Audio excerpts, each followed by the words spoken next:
So we're on to chapter 50, which we're going to do in one class today, the full chapter. And basically, just to tell you what this chapter does, it's finishing a big section about love of Hashem.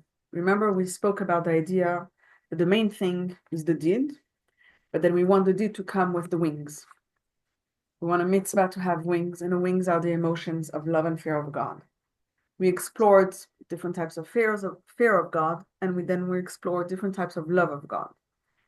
And today we're going to be talking about the final type of love of God. So just to recapitulate the different types of love that we've seen so far, we spoke about an intellectual type of love where the more we meditate and contemplate on the beautiful world that Hashem created, the more we come to love Hashem. Then there's a love of Hashem that comes from Hashem. It's a gift given to us from Hashem. Then there's love of like a father and son type of love. And we also spoke about a reciprocating type of love, a mirroring love, like the water mirrors the person. And we explained in length, took us a few chapters to go through it, how much Hashem loves us, and by realizing that, that's how much we're automatically going to reciprocate that love. Hashem came all the way down to Egypt. Hashem contracted himself so much to be with us, to be so, just for our sake, how much more so, and how automatically we're going to want to reciprocate that love. So that's the reciprocating type of love. And now we're going to talk about a new type of love. Okay? So,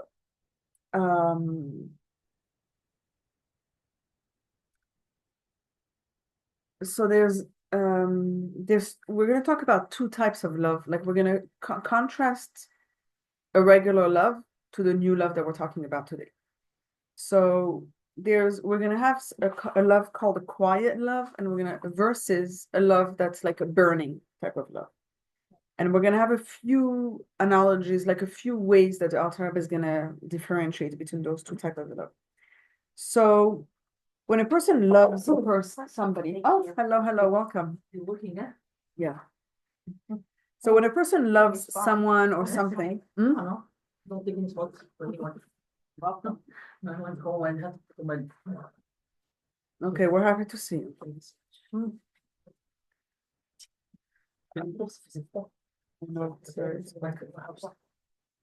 Okay, so we have two types of love. Okay, imagine a person loves when you like another person or you like something. Does it cause you to leave everything you have just for that one person? Or you like that person, and at the same time you like everything else? So again, let me ask this question again. When you like someone, do you leave behind everything else just because you like that person and there's only that in the whole world? Or you like him and you also like other things, like you like him within your world? So there's two types of love. And that's what we're going to see, that one type of love, the calm type of love, is like you can like a few things at the same time. But that burning type of love is so strong, so intense, that you forget about everything else and you're stuck to this one thing that you love so much. So let's start with the quieter type of love. It's a love that makes a person feel happy, content, and the more he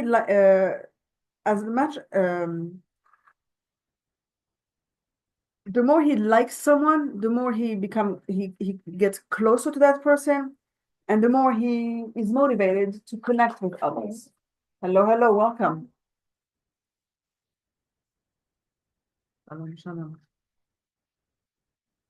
So for example, that type of love, we'll talk about love.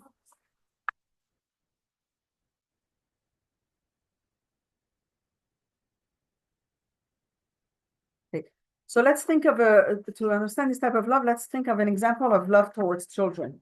When the children are born, the parents love the child, and the more you love the child, the more you give to the child, then the child becomes happier and more content.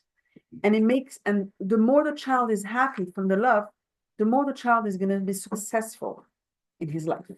The more you receive the love, the more the more functional you are, the more friendly you are, the more happy you are in your surrounding. Like the more a child is showered with love, the more he's doing well. Okay? And he does more and more in the world. Like the more a child is happy. Now you have another type of love. It's the burning type of love. What happens is that when the person becomes loving in such a way, he gets so excited, like it's almost like he gets lit on, and he gets so lit with the loved ones that this love burns everything else.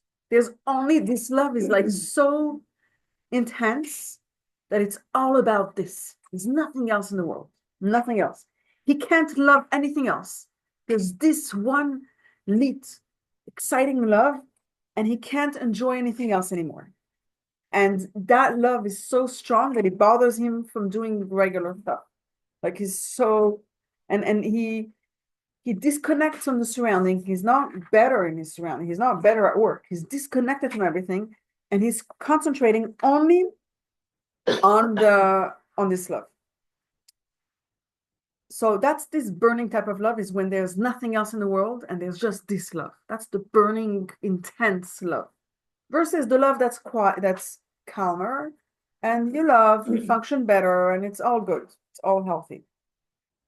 So we spoke about love in general. Now we're going to talk about love for Hashem. Also, when it comes to loving Hashem, there's two types. When it comes to loving Hashem, you also have this calm love, this quiet love, and you have this burning love. An illustration to see that burning love towards Hashem is to take a Baal Tshuva in your hands. Someone that reserve Tshuva. Does it make him connected more to his surrounding, or he disconnects from all his people? He's so excited about what he's doing right now. So you can have two scenarios. You can have a person that the more he gets closer to Hashem, the more he gets excited about Hashem and about like this newfound Torah that he found, like, everything that he found, that he's going to disconnect from his friendships. He's going to disconnect from everybody, and he's going to be so focused on his burning love, on this new exciting love. And we'll talk about that later. But then you can have a person that the closer he gets to Hashem, the more he connects with his surroundings, the more of a family-oriented person he becomes, the more friendly he becomes, the more connected to the world he becomes. The connection that he found with Hashem makes him into a person that's happier, and he feels more comfortable, he feels more natural, and he shines that outwards. Like you can see it on him, that he's just a happier person. Okay? So he loves Hashem, and he became good in it. That's a love for Hashem. That's a quiet type of love of Hashem. That the more the person loves Hashem, the more he connects with the world. According to Kabbalah, we'll see the Alter Rebbe is going to compare this type of quiet love to different things. First of all, he's going to compare it to water. So water versus fire. Water is it's cold and it's just flowing, right? It's flowing quietly, it's flowing naturally, and water goes downwards. It falls down, like it's, like think of a spring of water that goes downwards. That love is a natural type of love. It's a quiet type of love, and the person is connected with the world. That's why it's compared to water versus fire, which we're going to see later. Also, this love is compared to chesed versus gvura. Chesed is the right side. Chesed is kindness. And we see that love brings about kindness. When you love someone, you're going to be giving. You're going to be doing something for the other. You're going to be kind to the other person. So in our case, when a person loves Hashem, or a person loves, he wants to connect to the other people. Okay? So that type of love, that quiet type of love, is going to make the person want to give, want to connect. That's the chesed side. Versus, we're going to see later, gvura, which we'll explain to you about. We're going to explain that later. Another thing the Alter Rebbe brings here, he says that this type of quiet love is compared also to a kohen. You know, there's Yisrael, there's the regular Jews, there's the Leviim, and then there's the Kohanim. The one within the Jewish people, the category that represents Chesed is the Kohen. We talk about Aaron HaKohen. Aaron HaKohen, he's famous for loving peace, for being the person of kindness. Hillel said, you should be from the students of Aaron. You should love peace, go after peace, love everybody, and that's how you're going to bring everybody closer to Torah. So, and it says that the Kohanim also, their mitzvah is to bless the Jews. How? Levarech et amo Yisrael be'ahava. Okay, b'shalom. They're blessing them with peace, but how? With kindness, with love. They come to the Jews, which is chesed, which is love. That's the Kohen represents this love. Another, last but not least, we'll see that this type of love, this quiet type of love that we're talking about, is also compared to silver. Silver versus gold, which we're going to see later. The color silver is a light color, and it almost looks like white. It's clean, it's nice, it's quiet, and it's connected to this kindness, again, to this chesed, which is a light color, which is white. And this quiet love is, again, like this silver. And it talks about kesef hakodashim, that this silver is like in the holy things that you can find that silver. Also, silver versus gold. Silver is the main currency. It's mostly found, that's what everybody sees. Gold is more rare. Silver is something much more common, okay? So everything that we're trying to explain this type of love so that we can understand the new love that we're talking about in this chapter, which is going to be an intense love and compare it to all the other things. But to understand that, we need to first understand the quiet love, to understand later what is this burning type of love that we're going to be talking about in terms of Hashem. So we'll start this chapter of how the Alter Rebbe starts. He's going to say, we learned so many different types of love for Hashem. He's going to mention the contemplating type of love, the love, the yearning type of love that comes as a gift from Hashem, the love of father and son, the mirroring type of love, all these loves that we talked about until now.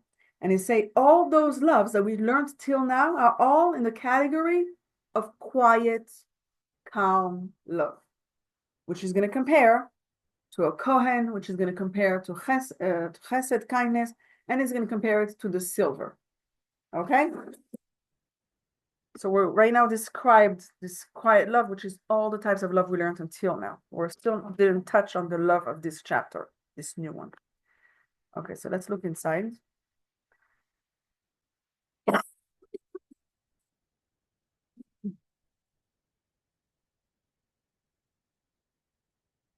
Chapter 50.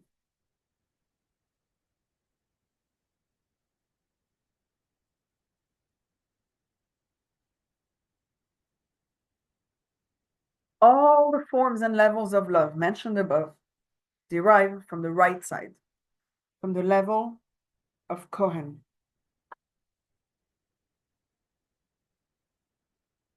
Okay? For Kohen is called a man of kindness, meaning that his form of serving God comes under the category of chesed. They are called kesef hakodashim, a longing for holy things. As in the words, you sorely longed for your father's home. Where the Hebrew word for longed is etymologically related to the word kesef. Okay. Yeah, this is it. He's just mentioning everything we learned until now. We're talking about the quiet type of love, which is compared to like silver, okay, which is compared to the Kohen. Now, versus what's the other side of the coin? Compare, like now we saw what's quiet type of love is.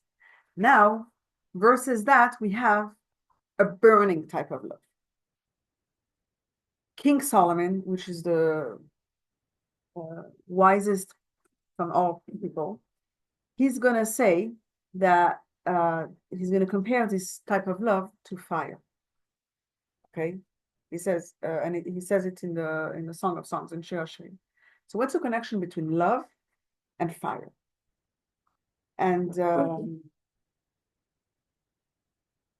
we're talking about a new type of love. It's a love of like burning fires, like like really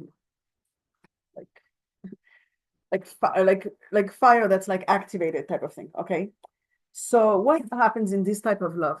It's a type of love that the person gets to know Hashem so well, so strongly, that inside of him he turns on, like something inside of him it's turning on a very strong fire, very strong, and it makes him want to run away from this world of lies. It's like, oh my gosh, that's Hashem. Oh, this is nothing. I don't want to be here. I want to just be with Hashem.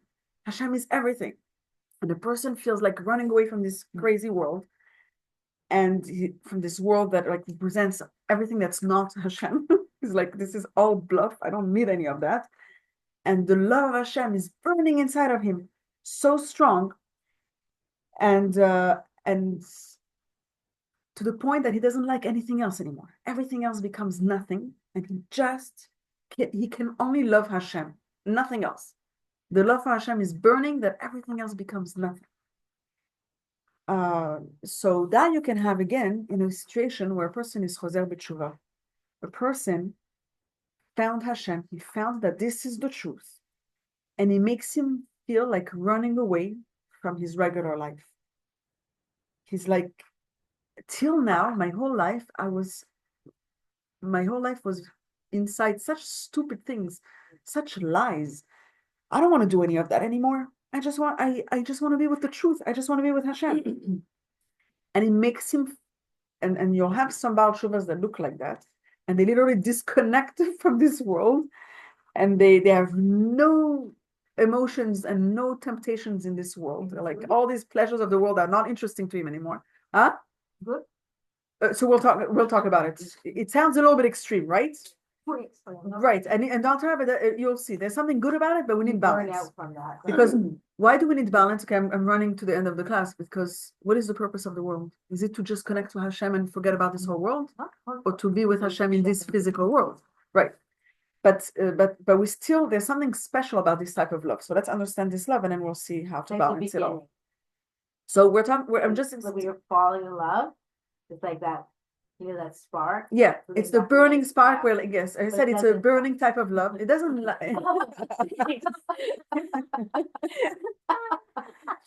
yeah, we're saying it's not a love that lasts. Yeah, it grows into something quiet. It grows into deeper love. Yeah, fix it. I love for you. But anyways, at that moment, the person, he wants to just be in that space of just connecting to holiness, to Hashem. He's not interested anymore in anything that the world has to offer. It's all bluff. It's all nothing for him. And that's like the most extreme situation of loving Hashem. And there's a term for it called klot hanefesh. Basically, the person, his soul is basically almost leaving his body, to the point that he's almost dying, because he's not, like, he doesn't need his body anymore. His soul is soaring so high with Hashem, the point that he can reach a certain state of death. Like, his body is not alive anymore. He doesn't need his body. He doesn't care about his body. He cares just about Hashem. Okay, like the yearning for Hashem, the thirst for Hashem, the appreciation that he has for Hashem makes that his neshama can't handle anymore all these physical things in the world. He can't handle it. He doesn't want to live in this world anymore. Yeah. Yeah. But wait, I'll share with you stories like that of where it happened that the person actually left the world because of that, because of such a state. Okay. And that really brings the person to a place like really that his body is dead. He doesn't need anymore his body.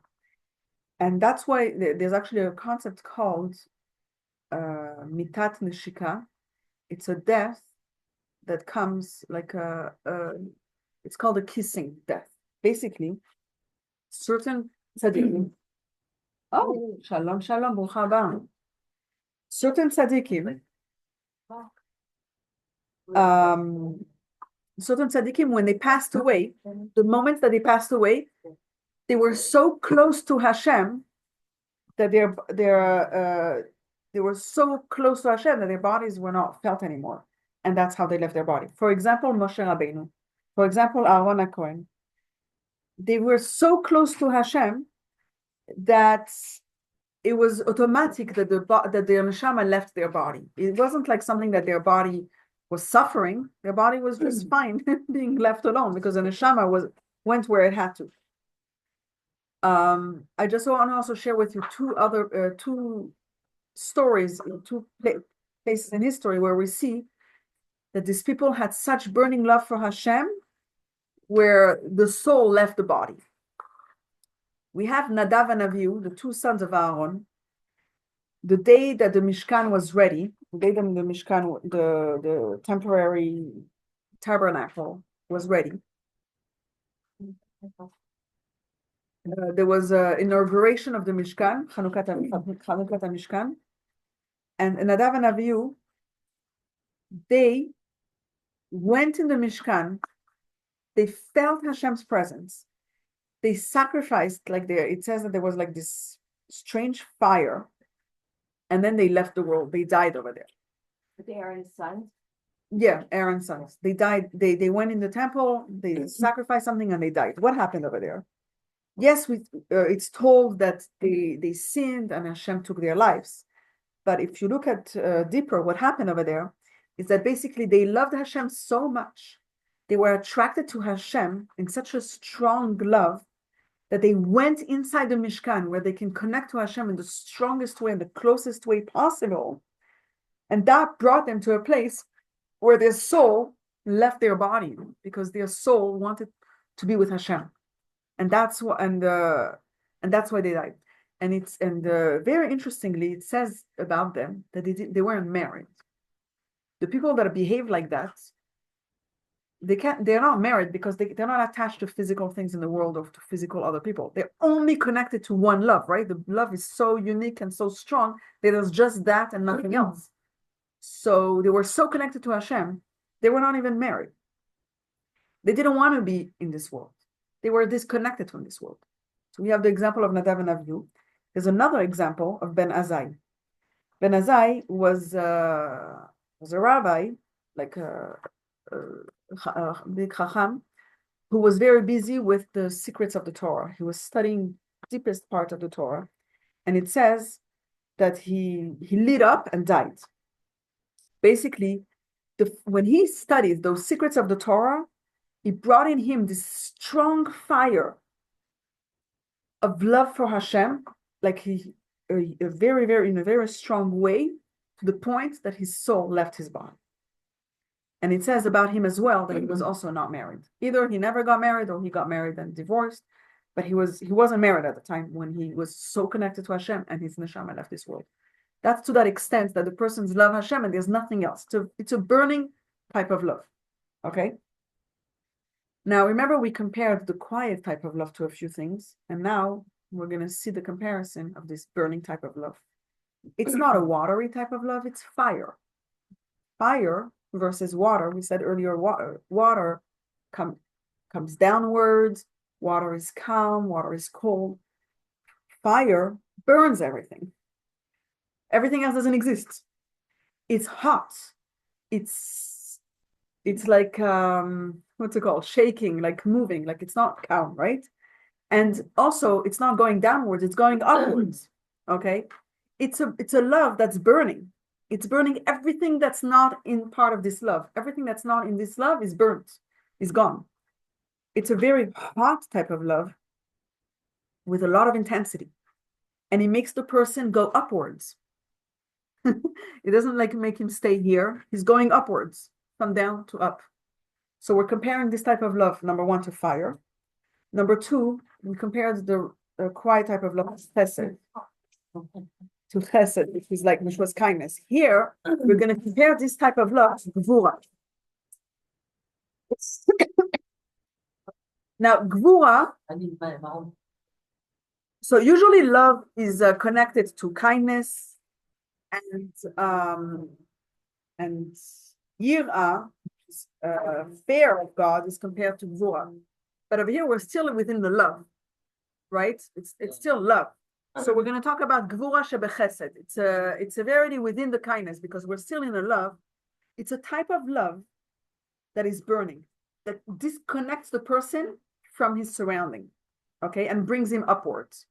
So that's where we talk about this gvura. Now, we said earlier that the quiet type of love was compared to silver, versus this burning type of love is going to be compared to gold. The color of gold is not white and calm. It's actually looking like fire. It's closer to the colors of the fire. And according to Kabbalah, this gold does hint to the love, like the fiery type of love. Also, gold is more expensive than silver, right? And is also found more rarely than silver. The same way, this type of love, this burning type of love, is a much stronger love towards Hashem. It's more intense, it's more expensive, it's more special type of love, but it's also not found. It's not very common. It's very rare. And it brings the person upwards. It brings the person up, and it's much stronger, much more intense. Okay, just like so you see the comparison over here. Yeah. Okay. Another thing very interesting, which we're going to explain later a little bit more, we said that the quiet type of love was compared to the Kohen, versus this type of love, the burning type of love, is going to compare to Levi, to the Levi. There was the Kohen Levi in Israel. It's compared to the Leviim, which represents this burning type of love, and we'll explain this Leviim concept further down. So you understood so far the comparison between the quiet type of love, and now we explained this new type of love, which is a burning type of love, which is an intense type of love. And we'll see how the Alter Rebbe explains it. He's going to say that this is like a burning type of love, and he's going to explain what happens to the person, what makes the person reach such a type of love. First, he contemplates about Hashem. Then he's thirsty for Hashem. He's yearning Hashem, and then he's like falling in such a love, like, he's like sick, like, like you say, like you're like falling in love completely, to the point that his soul leaves his body. Okay, that's the process. Yeah. The body, usually they can particle, they go before they finish particle. It means that they can go in the middle, either it's at the end of their life that they reach this, or whenever they reach it, they leave their body at that point. That's what the story that I told you about Ben Azai. Yeah. When he was learning it, that's when his soul left his body, and then he dies. I mean, he will die anyway. Yeah, it can bring you to love or no love. That type of love can bring you to a death. That's what we're talking about. As I said that, but that if it's not his time to die. If it's not his time, then he won't die. Oh, okay. Hashem still controls. Anyway, die. No big difference. Yeah, but it's just to show you that he died from this yearning, from this type of love. But on his time. It's a good, but then it's the nicest type of dying in a way. Like Moshe Rabbeinu died that way. No, okay. And Aaron Cohen died that way. Like it's holy people die from this, like when their neshama is ready to just be connected with Hashem. Okay, so the first part that we read earlier is all types of love that are like the quiet type of love that we mentioned all the chapters before. Now, there is, however, another level of love which excels all of these aforementioned levels, as gold is superior to silver. This is a love like glowing coils of fire. a burning love, unlike the aforementioned forms of love, which are essentially like water. For the soul is drawn with yearning toward God, like water which flows and is attracted to a certain direction. Hence, in the wording of the prayer of rain, said Nashminatzeret, remember our forefathers who was drawn after you like water. This love, on the other hand, has a totally different quality, that of glowing coils of fire. This derives from the level of the higher gevurot of the higher bina. In other words, the source of this love is from the level of gevura in bina. The arousal of this love comes about through meditation on the greatness of the Infinite One, before whom all is considered as absolute nothingness. Then the soul becomes inflamed and flares up towards the precious splendor of his greatness in order to gaze upon the glory of the King. This is the content of this love. It is like glowing fiery coils of a mighty flame which surges upwards. Not a love which is drawn towards some object, but one which ascends with the burning fire of Klot HaNefesh.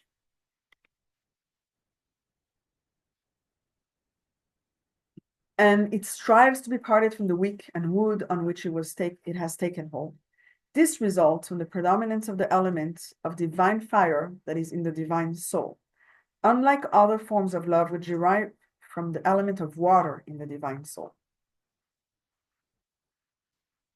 From this, the soul comes to a thirst. Just as in the physical domain, one becomes thirsty when the element of fire predominates, so it is in the spiritual domain. 2. The ascendancy of the divine soul's element of fire creates a thirst within the soul. As it is written, my soul thirsts for you. Then it reaches the level of love sickness, cholat ahava, like this unbelievable love, where the soul is sick with love of God. Just as an unquenched physical thirst brings on a state of sickness, and then it comes to a virtual expiring of the soul, klot hanefesh, as it is written, and my soul expires. If not for the consequent contrary sensation of retreat and restraining oneself, as explained further, the soul would literally expire. Yes. Yeah. Another question. Is it possible that this fiery love can last, like can be a thing that elevates us to like always be in sort of Hashem, like such a passionate, positive, like always bring Hashem into in every moment. Yeah. So obviously we're talking about this type of love because we're going to be trying to reach it, which we're going to talk about soon.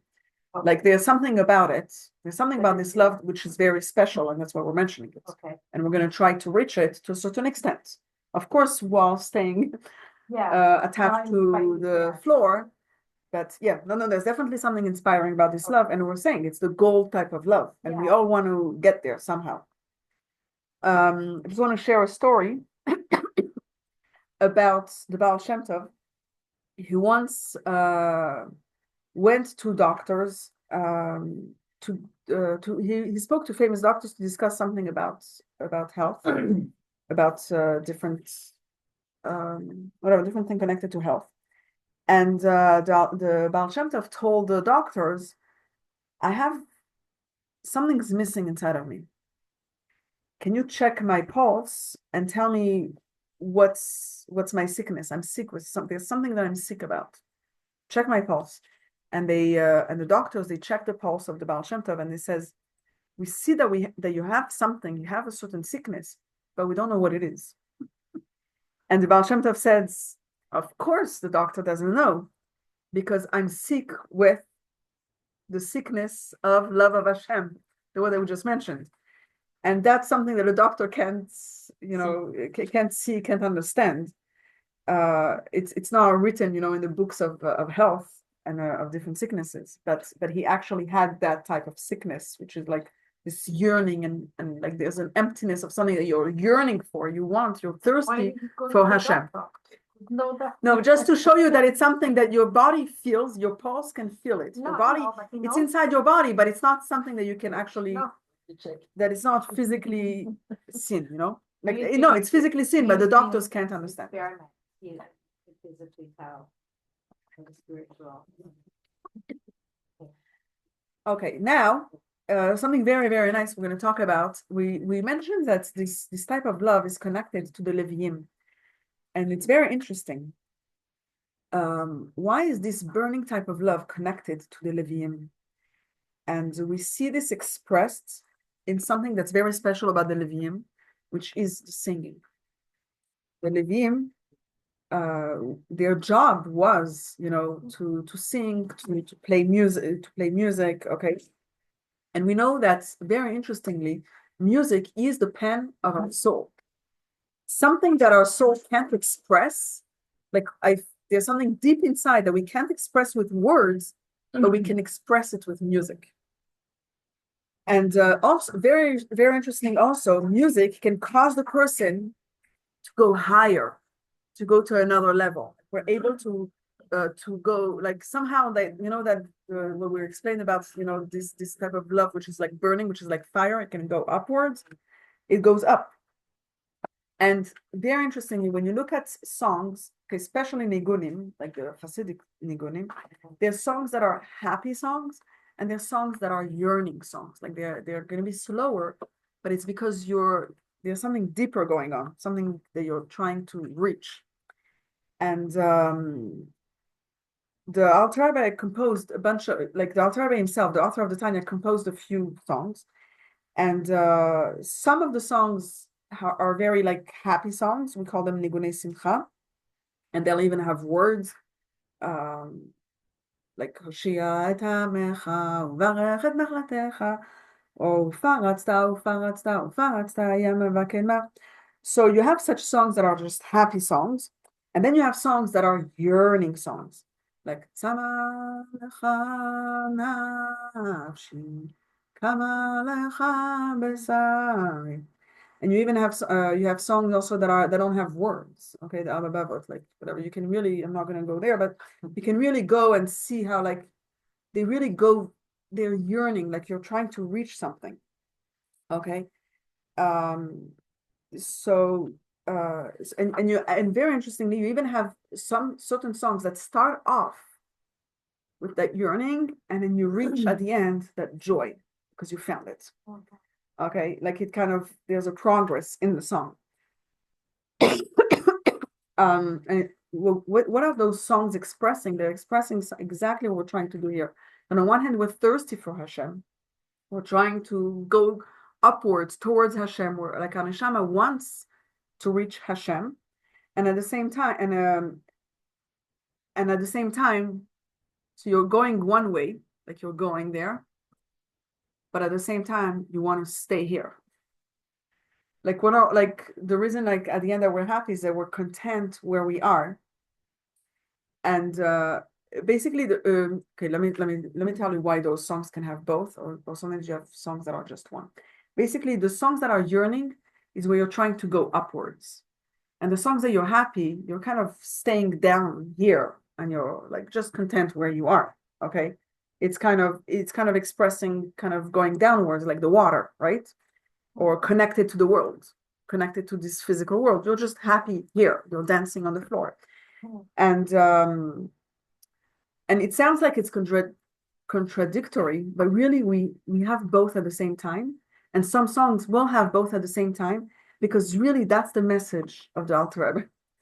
That we're at the same, while we're yearning for Hashem, we're still staying down here. We're still staying down here, and we'll explain this, like how important is that concept of going there and coming back. Like we're not just going and staying up there. We're going there and we're coming back. And that's why some songs will have both in the same song. Like you're yearning for Hashem, and then you found him, and then you're content. And that's very interesting, that this whole world of music, of songs, is connected and belongs to the world of the Leviim specifically. Okay, the temple, they're the ones that were responsible for singing. They were responsible for all the musical instruments. When would they do all these songs? During the korbanot, during the service of God, like during the Jews bringing their sacrifices. Okay, the Kohanim would bless everybody, and the Leviim would sing all these songs. Okay, that's what was their job. And they would sing both types of songs. The songs of happiness and the songs of yearning towards Hashem, which express this exact concept of burning love for Hashem, going upwards, trying to be close, and at the same time, balance it with staying down. Okay, that's exactly what the Leviim are. They're singing both type of songs of going up, staying down. That's where we are. And that's what I want to talk about now. And then we'll obviously finish off this chapter and understand where we are and what we have to do with all of this. So I'm just going to show this to you, how the Alter Rebbe explains that this burning type of love is connected to the service of the Leviim specifically, while they were doing all their music and their songs. He says that then you didn't ask me a question. It's very interesting. We're saying that this type of love, this burning type of love, is the highest type of love. Now, which one is higher, Leviim or Kohanim? Usually Kohanim is a little bit of the higher, but very, very interesting in the So listen, today in today's, like right now in exile, the Kohanim are the highest, but when Mashiach comes, the Leviim are going to be on the highest level, like the Kohanim. Why? Because when Mashiach comes, anything that's Gvura, everything that we're talking about right now, is going to be higher than Chesed. Just like, for example, right now we go according to Chesed to Hillel. When Mashiach comes, we're going to go according to Bet Shammai, which is Gevura. Okay? Basically, because that's exactly what we're saying. Because this burning type of love is really higher than the quiet type of love. When Mashiach comes, we're going to see it expressed in all ways, including the fact that Leviim are going to be really higher than the Kohanim. And then the Alter Rebbe is going to add, he's going to explain that to understand this burning type of love, you can't just read it and try to imagine it, but you actually have to be there. Your soul has to get there to really understand what type of love we're talking about, okay? And he's going to say that this type of love, in order to really reach this place, to really feel it, to really get there, first, you need to be clean spiritually. You really need to have a total fear of sin. Like you don't want to sin at all. You don't want anything to bother your love for Hashem. Once you reach this, you can contemplate and really feel Hashem fully in such a burning type of love. But first you have to put away all the sins and really have a very strong, like a very clean state of your soul to reach this. So whatever, he's explaining how you can reach it. It's very hard because you really have to reach a very high level with your Torah and mitzvot, basically. Okay. Let me show you this about the Leviim.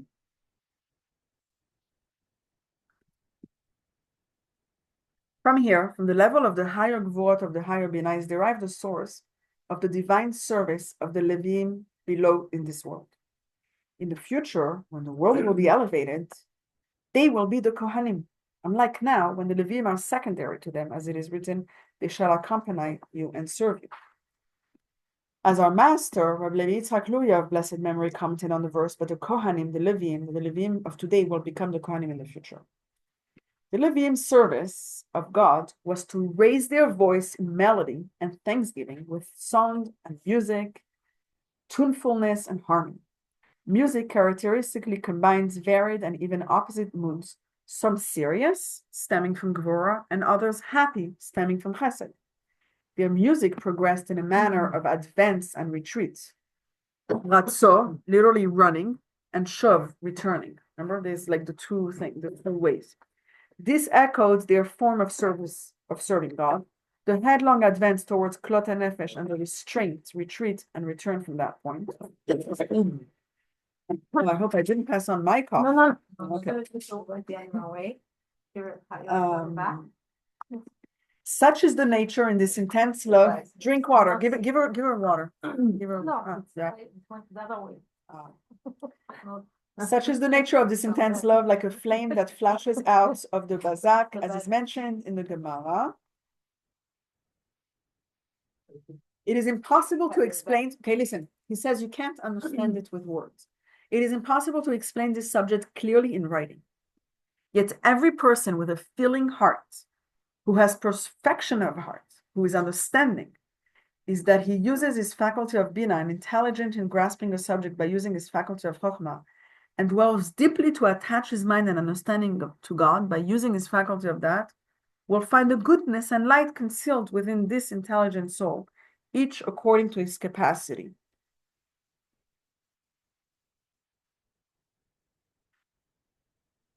One is affected in one way from one type of meditation, and one is affected in another way by a different type of meditation. After prefacing this meditation by fear of sin, the fear of doing wrong by sinning in order to become utterly removed from evil, like that's how you reach that state. Withholding oneself from doing any wrong to avoid your transgression interposing between you and God, God forbid. Okay, so you really have to reach it in order to fully grasp the type of love that we're talking about.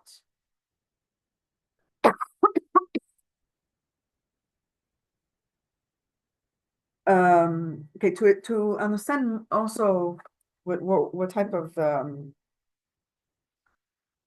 where you can reach with the song. There's a story of the Rebbe that the Rebbe shares this story. He says that he says, I heard this story from the people from Poland, and he heard that in Poland there was a certain Rabbi Israel of Modzic, and this Rabbi Israel was sick. And he went to Berlin to ask different doctors what to do.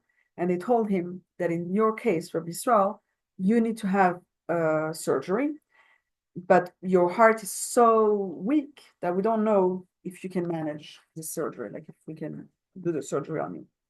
So this Rabbi Israel happened to be someone who was very good at singing and very powerful with what he can reach through singing.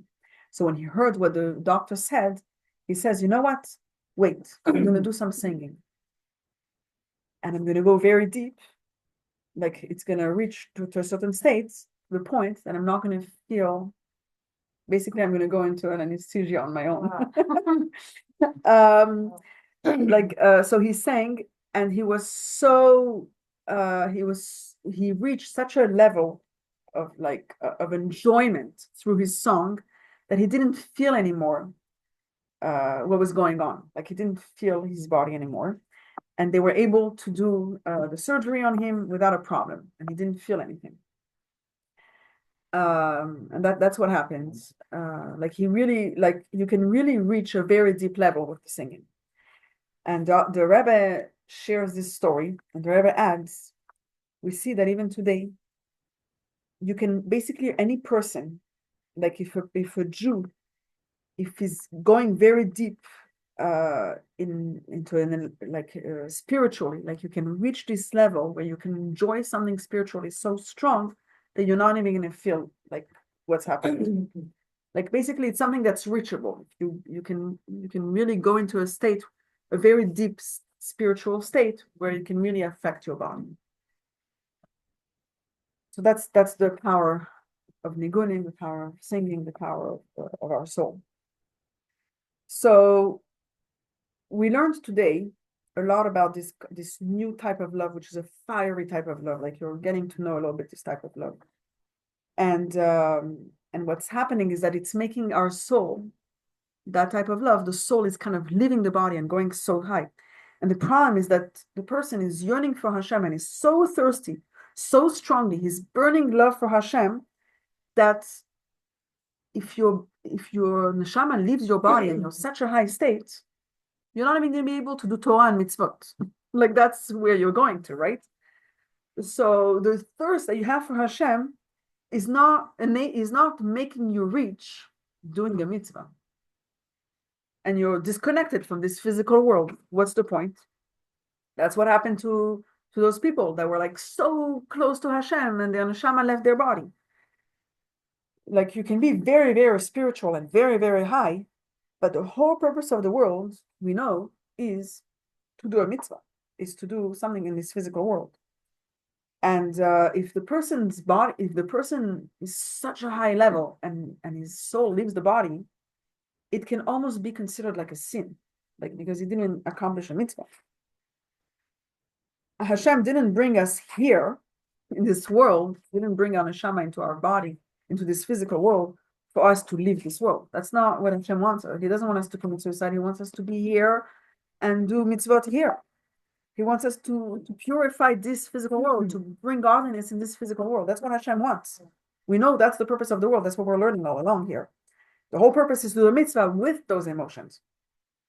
So while we do this action of like while we're yearning for Hashem and we're reaching a very beautiful type of love of Hashem that's like fiery, burning, and we're like really going there, we have to remember that we have to also go down into this physical world and purify and elevate this physical world.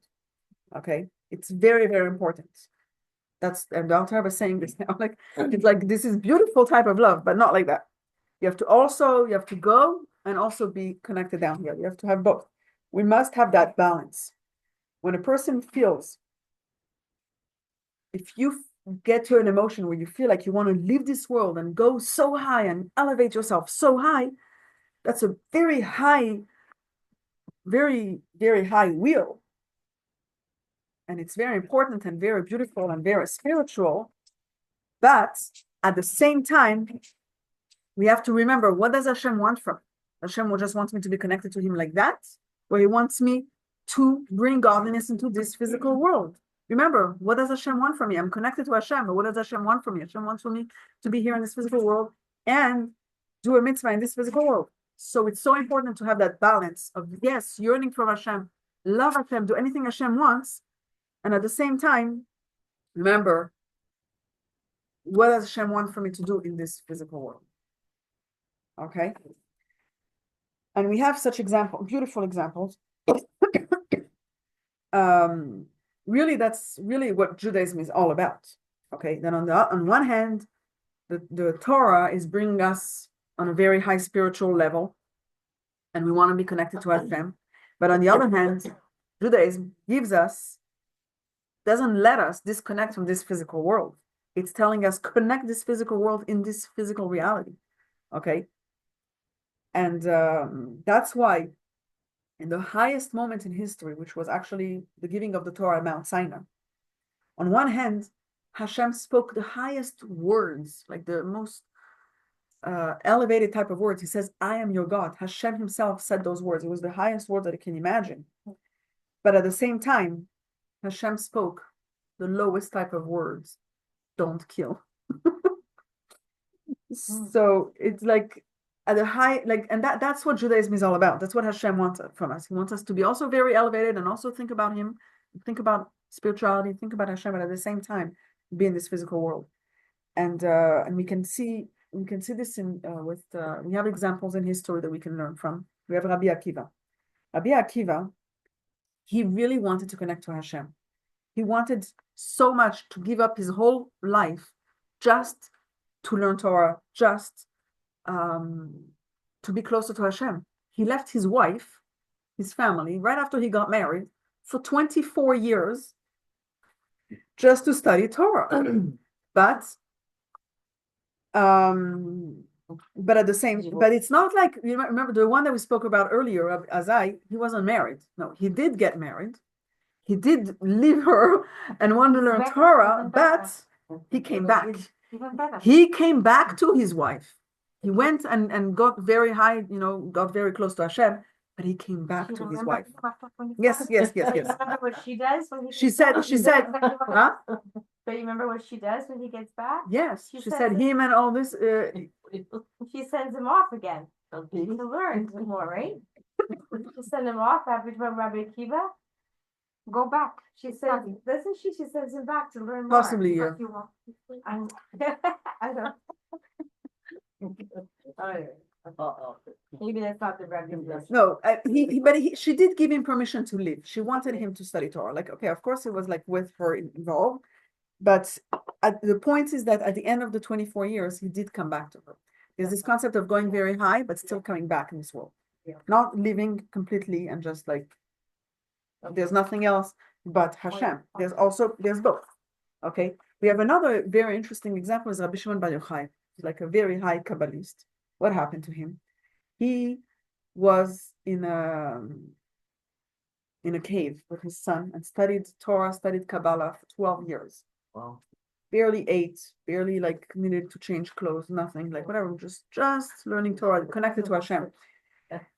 And then when after 12 years, he came out of this cave and he couldn't handle anything that was going on in this world. He was like burning everything that he saw, like he just couldn't handle it. He couldn't handle, like he was in such a high level, like he really reached that burning type of love for Hashem that anything else wasn't worth anything. He couldn't handle it. So there was a voice that said, you know what, go back to the cave for another year and try and land back on this earth. And that's what he did. He went back for another year and he didn't burn everything else around him. But after this year, he was able to come back out and was able to be part of this world and connect with this world.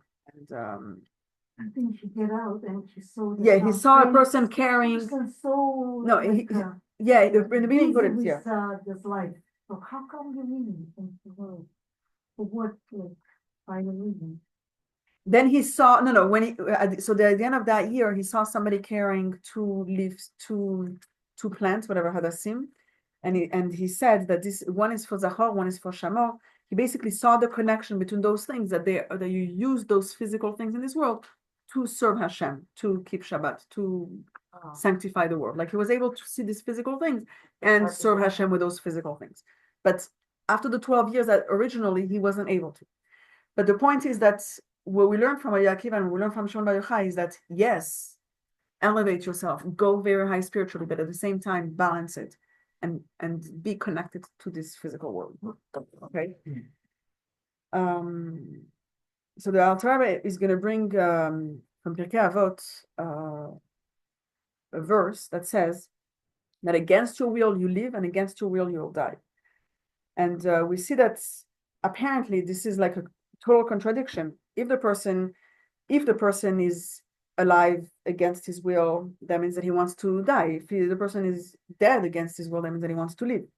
How can they be both at the same time? And that's really the concept that we have here. That we have to, at the same time, we want to be disconnected and we want to be connected to Hashem, but at the same time, we want to live and we want to be connected down here. Our soul is going through this on a constant basis. We want to be here, but we want to be there. Like we have within our soul this constant conflict, and that's how we should live. On one hand, we should want to be elevated and we should want to yearn for Hashem constantly. We should want to learn Torah. We should want to pray to Hashem and connect to Hashem and be very spiritual. But at the same time, we have to remember that we should work in this world. We should serve Hashem in this physical world, make this world godly and do things in this physical world and not disconnect from this physical world. That's what's really happening to us. And that's what we're learning here, is that this burning type of love is beautiful and keep it, and at the same time come back. Like the concept that is being brought is ratzo v'shuv. It's like go and come back, like constantly.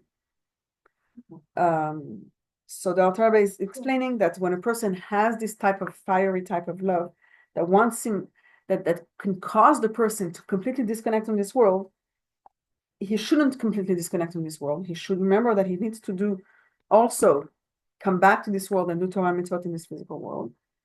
Meaning that he needs to also have this love of Hashem that is calm like the water, and do the mitzvot because that's a continuation and that's a natural consequence of this love that we have towards Hashem. And with the fiery type of love that we have, yes, that's going to make the person want to be even more connected to Hashem and everything, but not completely disconnected. We also have to remember to create for Hashem a physical dwelling for him in this world. And he's going to bring the words of Kabbalah on the words Lecha Dodi Likat Kala. Kala here is from the same word as Klot HaNefesh, which is when the soul is leaving the body, because that's the way we feel from a person down here, that we want to go up.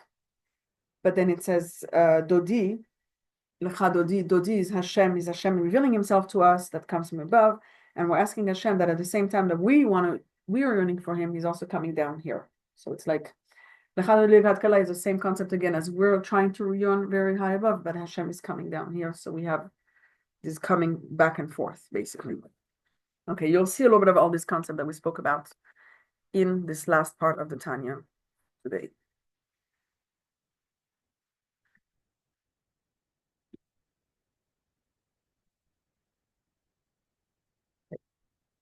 The order of one's divine service through occupation with Torah, study, and mitzvot, a service deriving from this intense love, is possible only in a manner of retreat, when the soul withholds itself from expiring in order to fulfill the divine intent, which can only be realized when the soul remains within the body.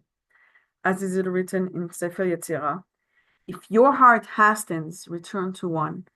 If your heart hastens refers to the craving of the soul that is in the right side of the heart, the abode of the divine soul.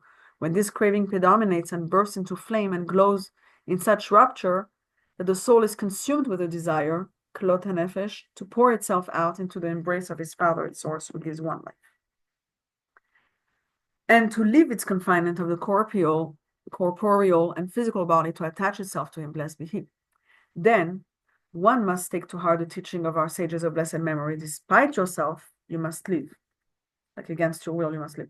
Despite your craving for expiry in klot hanefesh, you must nevertheless remain alive in this body to keep it alive for the purpose of drawing down the higher life force from the life of life. Blessed be he, through the life-giving Torah. Through this, there will be a dwelling place in the lower world and created beings for his blessed oneness in a revealed state, as explained above. That this is the ultimate divine intent that human beings' service of God should make of the world a dwelling place for him. And this is the meaning of return to the one, retreat from your love of God in a state of klot hanefesh for the sake of the one, for the sake of revealing God's oneness in the world.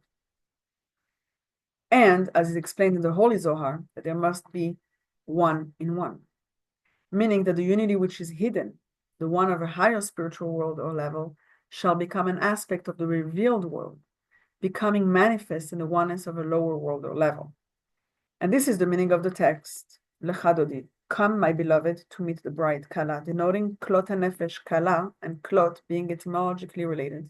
In this form of the love of God, one's klot hanefesh should be expressed through causing my beloved to come, through drawing down the beloved one, God himself, so that godliness will be revealed in the nether world. With this one, we will be able to understand the saying of our sages of blessed memory, despite yourself, even against your will, you must live. And despite yourself, you must die. What then should one's desire be? This is explained elsewhere at length, with refer to the Mishnah, despite yourself, you must live with the help of life, blessed be he, who enables one to cope with this compulsion to live despite yourself. Okay, bottom line, we need to balance. It's a long explanation to say that with all this yearning, burning type of love, we also need to be balanced and stay alive in this physical body. Okay, it's not a virtue to like be completely out. If you look at the life of the Alter Rebbe, the one who wrote the Tanya, you can see there's different stories where we see he exemplified this concept of, yes, being very highly elevated, very close to Hashem, yearning, like almost to the point that the soul leaves the body, but yes, staying here on earth. For example, they were learning Chassidut, and the rabbi went to eat bread with butter. And there was Rabbi Avraham, there was a man called Rabbi Avraham the angel, and he said, how, when you learn something so high, after that, you're eating something so delicious. The Alter Rebbe said, when we're learning, we feel almost, to the point of klot hanefesh, where our soul is almost leaving our body. And in order for an neshama to not leave our body, we had to eat something delicious to stay down here in this physical world. Another thing is, another famous story of the Alter Rebbe is, That's why I eat here. yeah, no, 100%. We stay here, we eat, we enjoy. No, but No, that's what she eats here. we're also elevating the food, by the Yes, way. of course. Okay, another story is a very famous story of the Alter Rebbe, who the Alter Rebbe on Yom Kippur, everybody was praying in the synagogue, and the Alter Rebbe left the synagogue, left the prayer in order to go help a woman who just gave birth. Okay, you would say the prayer of the tzaddik on Yom Kippur, there's nothing holier than that. But he says, no, you have to worry about a woman giving birth, and like you also have to deal with things that happen in this physical world.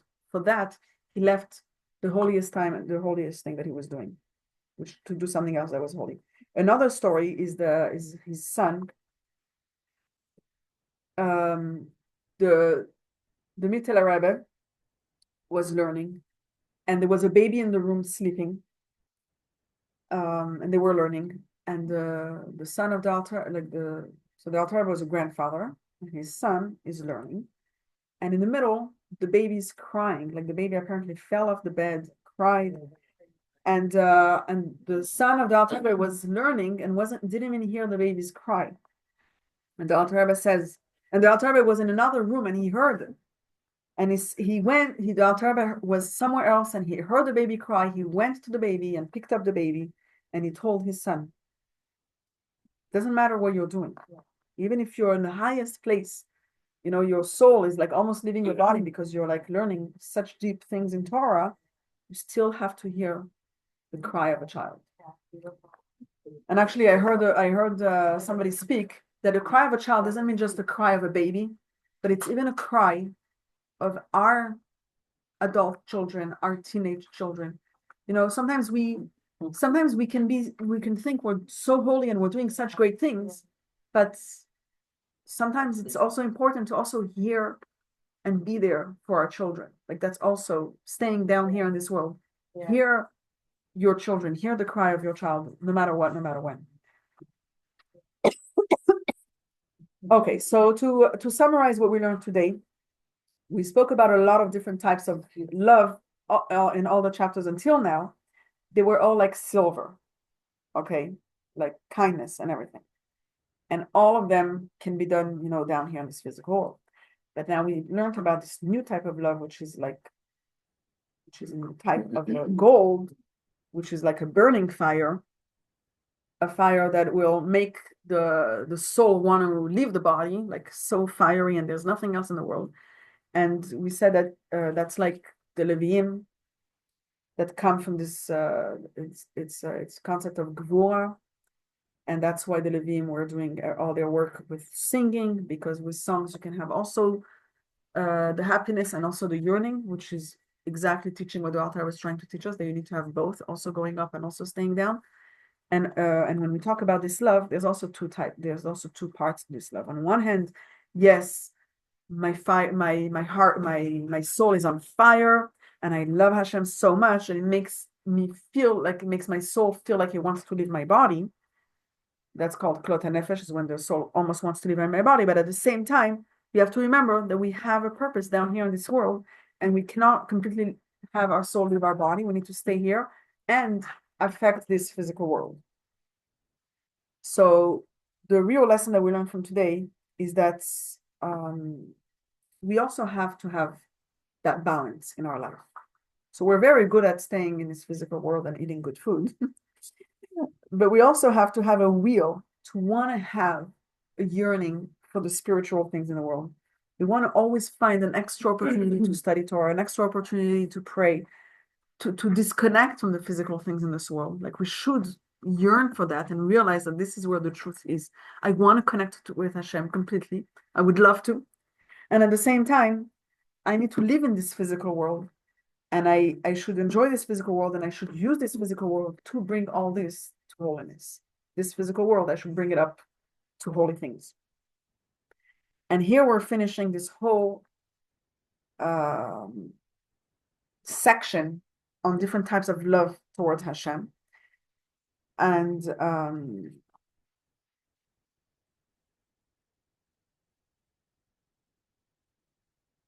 Okay. Now we have 3 more chapters left. And we're going to talk about how Hashem's dwelling, the way Hashem dwells in the Kodesh HaKodashim and inside of the person, inside the brain of the person. Like how Hashem's, like whatever, we're basically finishing the whole Tanya and making Hashem dwell here in a very real way. I'm going to stop the